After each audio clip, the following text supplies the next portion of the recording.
Hello दोस्तों, नमस्ते। प्रथम मूल्यांकन प्रपत्र कक्षा 7 विषय गणित। आज दिनांक है दोस्तों 9 सितंबर 2021। आज का पेपर आया, इसमें 20 क्वेश्चन है और 20 नंबर का एक पूर्णांक है। प्रत्येक प्रश्न करना अनिवार्य है और प्रत्येक प्रश्न का 1 अंक है और विद्यार्थी सभी प्रश्न का हल प्रश्न पत्र में ही करे और हल प्रश्न पत्र निर्धारित तिथि तक कक्षा अध्यापक को उपलब्ध करवाए।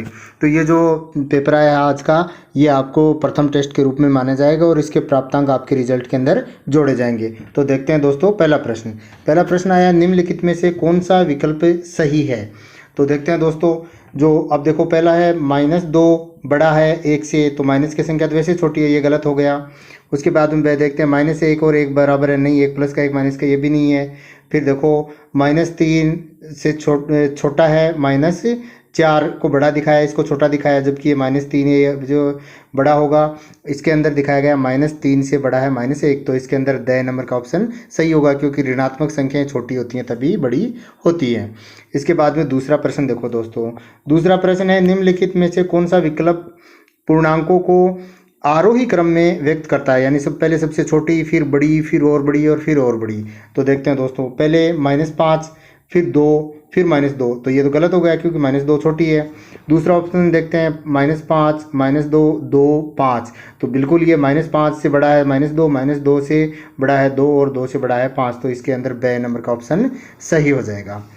अब देखते हैं तीसरा प्रश्न है दोस्तों, निम्नलिखित में से कौन सा पूर्णांक सबसे बड़ा है। तो सबसे बड़ा कौन सा होगा, देखो -9, इससे बड़ा -3, इससे बड़ा -1 और 1 प्लस का 1 ये सबसे बड़ा होगा, क्योंकि धनात्मक संख्या है, बाकी सब ऋणात्मक है।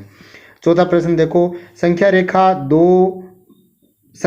पर -2 के दाईं और कौन सी संख्या होगी, यानी ये संख्या रेखा जिसके बीच में 0, इधर -1, फिर -2, तो -2 के दाईं ओर यानी इस साइड कौन सी संख्या -1 है। तो दोस्तों -1 ए के अंदर है, तो इसके अंदर ए सही होगा। अब देखते हैं आगे पांचवा प्रश्न आया दोस्तों, निम्नलिखित में से कौन सा बिंदु दी गई संख्या रेखा पर संख्या -2 को व्यक्त करता है। तो देखो -2 कहाँ है, 0, -1, -2, तो ये -2 को कौन व्यक्त करता है, बी व्यक्त करता है, तो ब नंबर का आंसर इसका सही हो जाएगा। इसके बाद में देखो छठा प्रश्न आया है दोस्तों कि निम्नलिखित में से कौन सा बिंदु दी गई संख्या रेखा पर संख्या 4 को व्यक्त करता है। तो देखो दोस्तों, 4 किधर है, 0, 1, 2, 3, 4, तो ये 4 को व्यक्त करता है। 4 को कौन सा व्यक्त करता है, डी, तो डी इसका द आंसर सही आ जाएगा।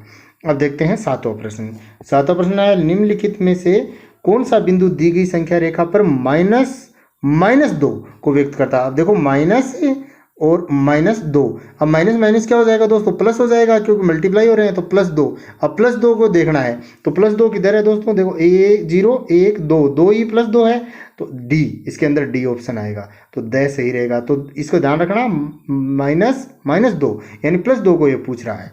ठीक है, अब देखते हैं आठवां प्रश्न है दोस्तों, संख्या रेखा पर बिंदु सी का मान क्या है। तो सी कहाँ है, देखो ये रहा सी का मान क्या है, देखो ये 0 है, तो ये -1 हो जाएगा, ये -2 हो जाएगा, तो सी पर किसको व्यक्त कर रहा है, -2 को व्यक्त कर रहा है, तो -2 किस में, ए में है, तो इसका ए नंबर का ऑप्शन सही हो जाएगा।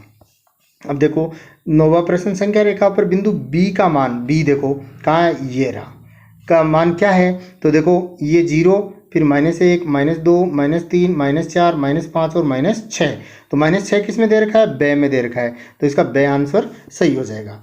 अब देखते हैं 10वां प्रश्न देखो, रिक्त स्थान को भरें। तो रिक्त स्थान को भरना है, देखो अब इसके अंदर देखो, इसको हल करते हैं, तो 2 -4, तो इसके -4 बड़ा है, तो इसका तो आ जाएगा रिजल्ट -2, और इसका 4 में से 2 घटाया 2। अब देखो इसके अंदर -2 और 2 में से बड़ा कौन सा है, प्लस का 2 बड़ा है, तो निशान इस तरह से लगेगा, तो ये निशान कहाँ है, ब में है, तो इसका आंसर ब सही हो जाएगा। अब इसी तरह से 11वां रिक्त स्थान भरें। अब इसका देखते हैं, देखो 12 -18, तो इसका आंसर आएगा -6, और इधर -12 और -18 कितने हो गए दोस्तों, -30। अब इसमें से कौन सा बड़ा है, तो माइनस की जो संख्या छोटी होती है वही सबसे बड़ी होती है, तो ये -6 बड़ा है, तो ये निशान किस में है, ए में है, तो ए में के अंदर इसका आंसर सही हो जाएगा। अब देखते हैं 12वां प्रश्न, निम्नलिखित में से किसका योग -5 है। तो -5 किसका है, देखो इसका देखते हैं, 12 -7, 12 और -7 का कितना होगा दोस्तों, 5 आएगा, प्लस का आएगा, इसके अंदर -5 और 10, इसके भी अंदर भी 5 आएगा, इसके अंदर देखो -14 और 9, तो इसके अंदर -14, तो 14 में से 9 घटाएंगे 5 बचेंगे, और किसके माइनस के बचेंगे, क्योंकि माइनस का बड़ा है। तो 6 नंबर का इसका ऑप्शन सही हो जाएगा दोस्तों। अब देखो अगला प्रश्न, निम्नलिखित में से कौन 3 के बराबर है। तो 3 के बराबर देखो, 5 में से 3 घटाए 2, 12 में से 15 घटाए कितने, -3, 12 में से 9 घटाए 3, तो इसका 6 नंबर का ऑप्शन सही होगा। इसके बाद में देखो 14वां प्रश्न, निम्नलिखित में से किस व्यंजक का मान धनात्मक संख्या के रूप में है। तो धनात्मक में कौन सा है, देखो -14 और 12 + 3, तो ये कितना होगा 15, 15 में से 14 घटाए कितने बचे, 1, तो इसके अंदर 1 ये धनात्मक ही आ रहा है, तो धनात्मक मान ही इसने पूछा है, तो ए नंबर का ऑप्शन ही अपना पहला ही राइट हो जाएगा। 15% देखो, निम्नलिखित में से किस व्यंजक का मान ऋणात्मक संख्या के रूप में है। तो अब ऋणात्मक में पूछा है, तो देखो -9 और +3 और +12, तो कितने हो गए, प्लस के 15 -9, तो इसके अंदर कितने बचेगा, 6 बचेगा, प्लस का बचेगा, तो ये पहला तो होना ही नहीं है। इसके बाद में देखते हैं दूसरा, तो दूसरे के अंदर क्या है, -6 और -13 कितने हो गए, -19 और प्लस के 2, तो प्लस के 2, तो कितने बचे, -17। तो इसके अंदर पूछा क्या है, ऋणात्मक ही पूछा है, तो ऋणात्मक किस में आ रहा है, बे में आ रहा है, तो बे नंबर का ऑप्शन इसका सही होगा।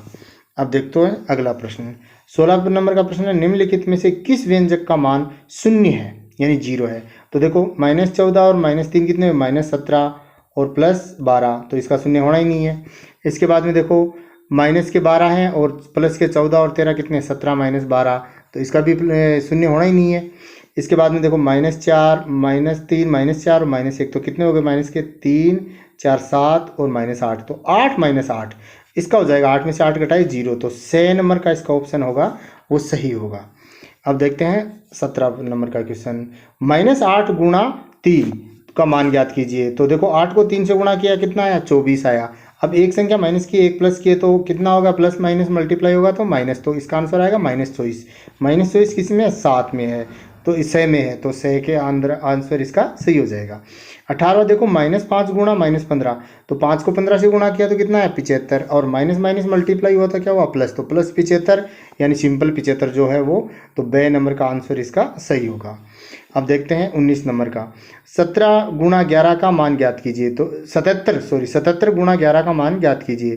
तो आपको कुछ नहीं करना, 77 को 11 से गुणा कर लेना है। तो 77 को 11 से गुणा करोगे तो दोस्तों कितना आएगा, 847 आएगा। अब देखते हैं आज का अंतिम प्रश्न। अंतिम प्रश्न है जो देखो दोस्तों कि -9 गुणा 0, तो -9 यानी किसी भी संख्या को 0 से गुणा करते हैं तो क्या आता है, 0 आता है, ये पता ही आपको।